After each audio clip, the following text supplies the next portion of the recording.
Back to another episode of the Casey Campbell podcast. Casey Campbell with you, of course, and we are pleased to be joined by none other than Bob Pockrass of Fox Sports, of course, who covers NASCAR, one of the best at it. Hey, Bob, how's it going? Doing great, Casey. How are you? I'm doing well. So let's just talk about what just came out the other day, just a few hours ago. With NASCAR's has readjusted their COVID policies. Fans will just kind of explain what that all entails. Yeah, I think NASCAR mainly is just trying to limit driver interaction with others, so that if drivers, just don't feel comfortable being around a lot of people with the COVID spike, that they know that they won't have to be. So they won't allow fans by the cars on pit road prior to the race. Probably they'll be limiting the number of passes they give for like garage area, but if you're in the garage area, you can't do a hauler tour like they used to do with a lot of sponsors did. The drivers will be encouraged to use certain paths to pit road to go. The driver introductions will be reduced a little bit to limit the driver's interaction even with each other. So they're just trying to make sure that the drivers go to the track, get in the cars, or go to their motorhomes, can go to their cars, race, and not potentially be around a lot of people. Right.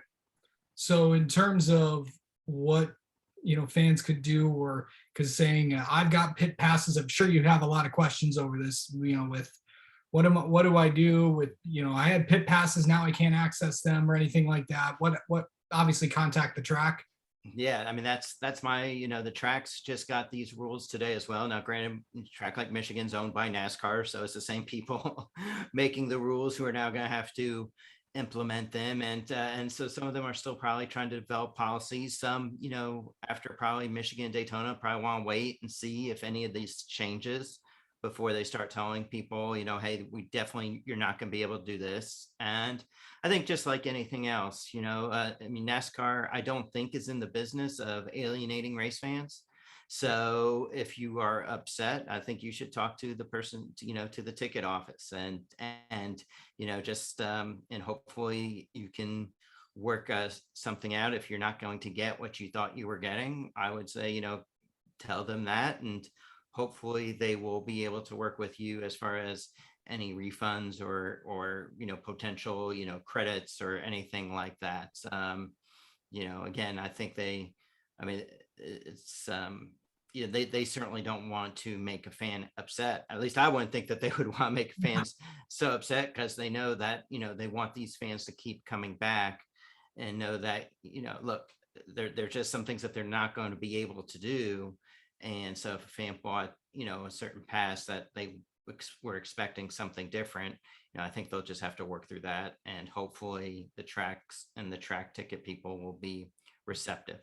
Any news on any track limit, capacity limits or anything like that? There's no track capacity limits yet. I mean, if you look on the track websites for the upcoming races at Michigan, Daytona, and Darlington, there are tickets available. It doesn't look like that they're close to being full, which is understandable. That people have seen what that have seen the pandemic numbers in the recent weeks, and have probably kind of held off on buying tickets until later, closer to the event. Right.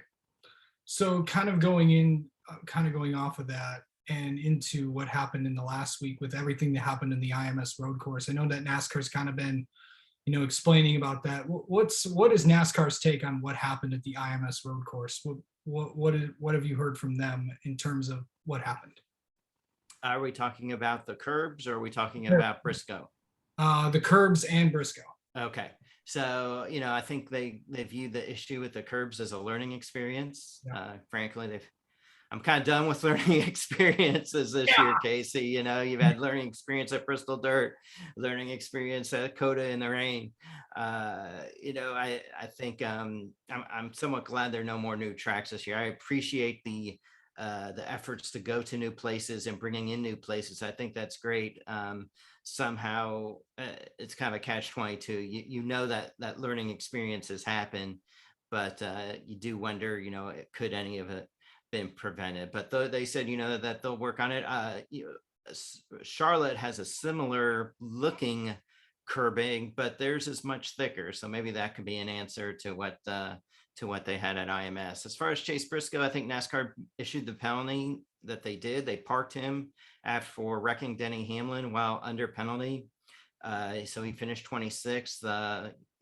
Not the last car a lap down, but close, but like third from the last car a lap down. And and that's, I think that's their penalty for that. I don't think they're going to do anything else to him, but they do feel that that they had delivered the message in time for him to have been told that he was under penalty and he shouldn't have been racing Hamlin in that way while under penalty.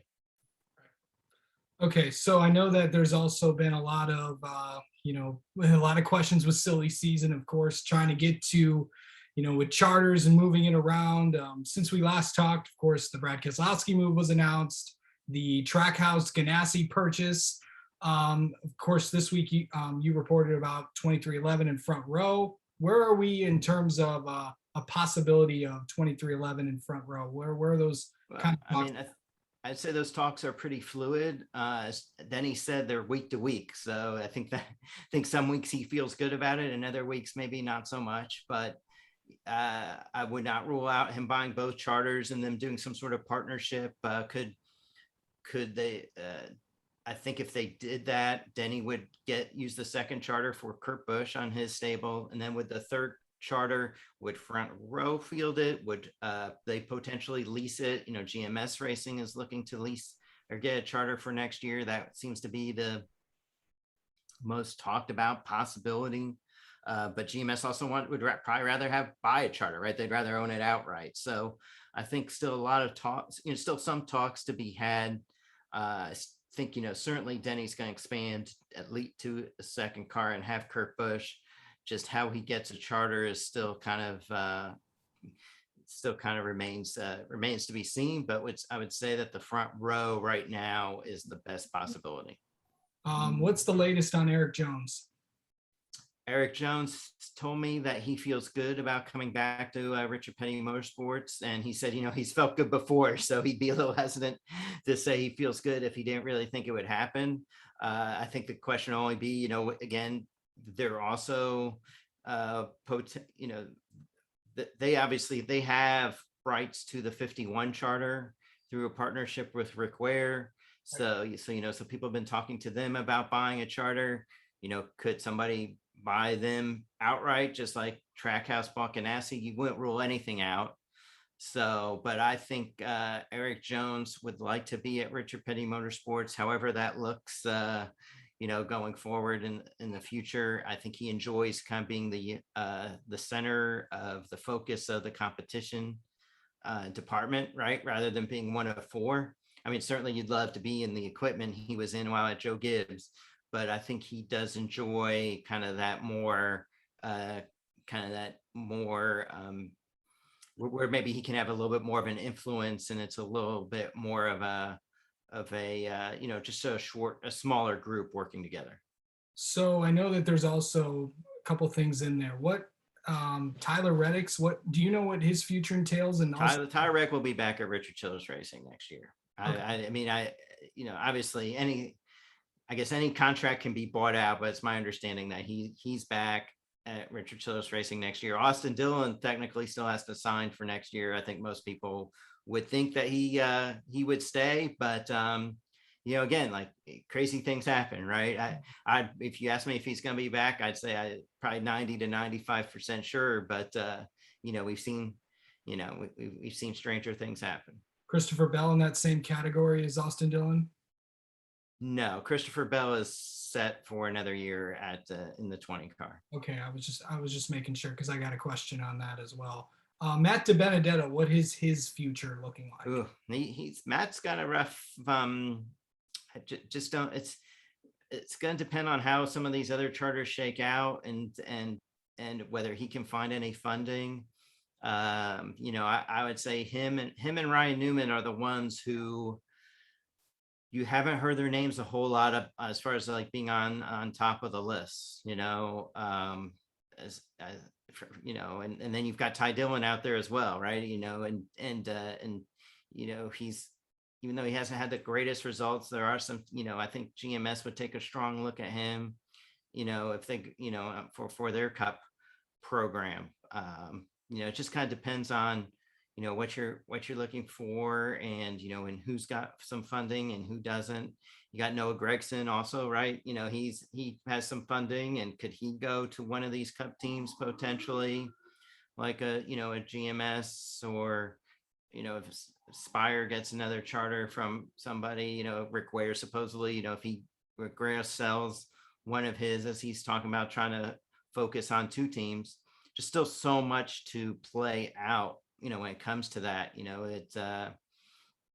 It's really hard to say, but I would say right now DiBenedetto and Newman are both guys that are just they're just gonna have to be patient and see if something develops. And the last one, Eric Almirola, where does he stand? He still has to re-sign for next year. Tony told me he felt like all his drivers were pretty, shouldn't have anything to worry about. I think Smithfield has gone through some leadership changes twice over the last year, so it might take a while. But obviously Eric's win at New Hampshire certainly didn't hurt, and more likely than not, Almirola is back, but it's not totally set. There's I know there's a lot of other drivers in lower series like Sheldon Creed. I know we talked about his future today with the truck media day as well. Where does he land? Do you think he moves? There's certainly, RCR has a program, does Mike Snyder come back? Could they expand to two teams? I think you look at either that could be an option. Colleague, certainly gonna run, they still have replaced Justin Haley if they want to run, that Xfinity car. So, I think there's at least a couple of options there. And, obviously Ty Gibbs going to expect him to run full time in Xfinity car over at Joe Gibbs Racing, but you've still got, you still have potential. You still have probably one ride open there, right? Because I don't see Kyle Busch running a whole lot, if at all. Right. And then Daniel Hemrick. Daniel Hemrick's a guy who's named, if Spire gets a charter and some others, Hemrick has a little bit of funding, and I just wouldn't rule him out either when you talk about potential cup rides for next year. And if he does go there, then then that opens up a potential another spot at Gibbs if you can bring money. And we know that Sheldon Creed, from what we've seen on the GMS side, he brings some money. Yes, that's certainly true. And of course, you got Brandon Jones as well. Who knows what his future is going to be like? And a lot of moving parts, but I'm sure we're going to find out a lot more as the season starts to wind down a little bit. Speaking of that, the schedule, and I know that's another question that you've been getting a lot. Where are there going to be new tracks? Are there going? What's the? I think NASCAR. NASCAR keeps kind of let's be sometime in August, probably late August, probably maybe early September. So I think they're trying to work on things. Obviously, a lot of these street courses and everything take a lot of community involvement and work with governments. And obviously with the pandemic and the recent spike, has that curtailed some talks or pushed back some talks just because governments are focused on that? Chris Myers, I think, tweeted about the LA Coliseum. There's still some buzz about going there potentially, even for maybe an exhibition race of some sort, if they want to shake down the next gen cars, but it's still a lot of talk. I'm not sure that anything is done because I think if it was, they would have gotten the schedule out already.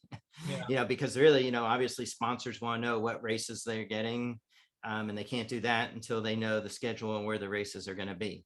Could the Chicago street course happen?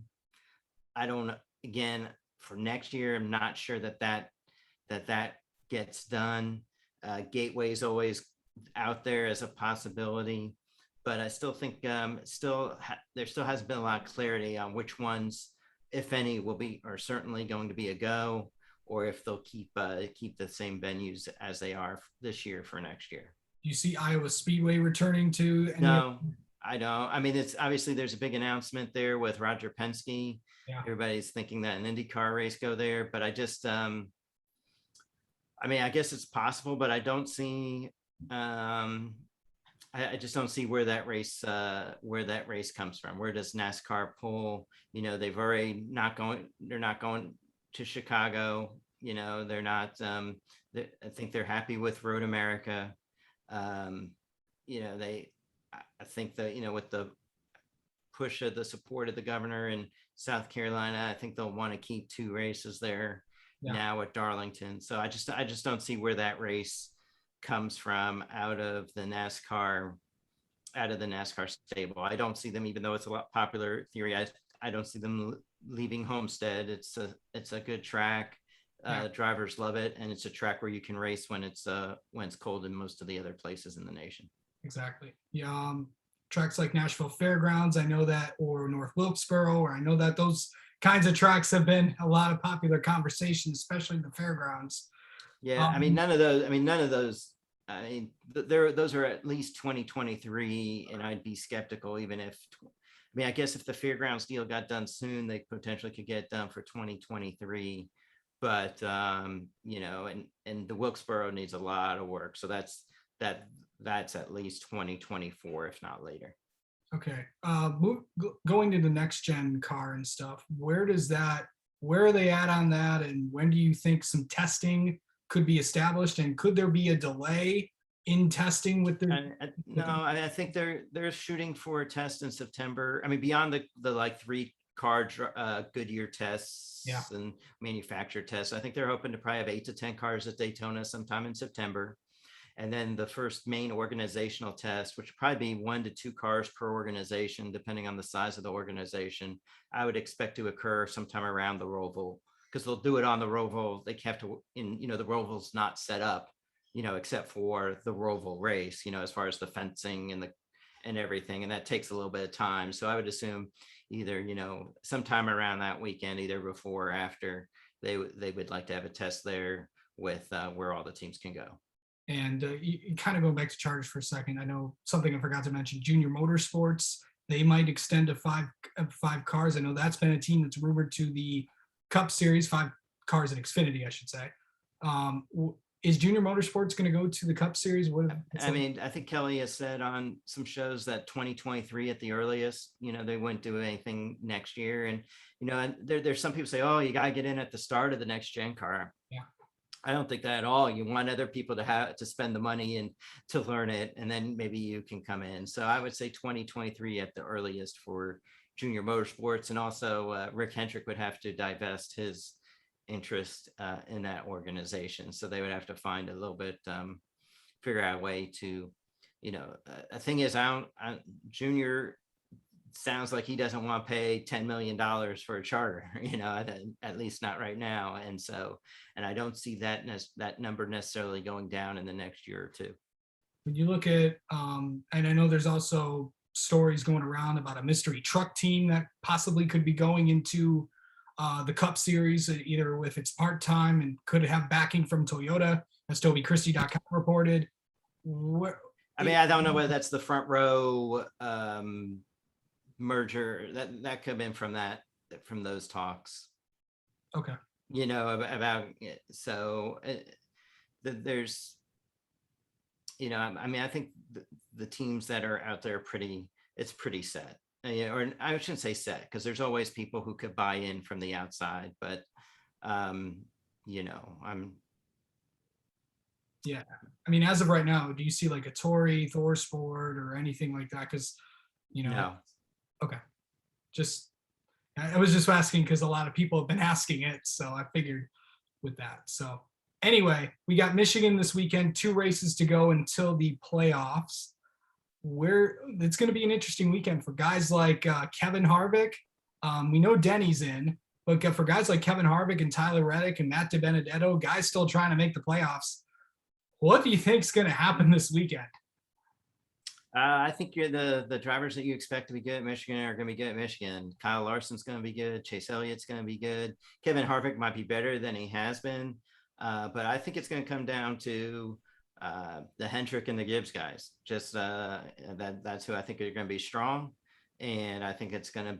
And we'll find out if the Gibbs teams have made any more strides to catch the Hendrick cars. But we saw Pocono, Hendrick and Gibbs, and I think we'll see that again this weekend at Michigan. Right on. Bob Pockrass from Fox Sports, thank you so much for coming on and talking with us. Let's have you on again sometime later in the season to kind of catch up on what's been going on in NASCAR. Sure thing, Casey.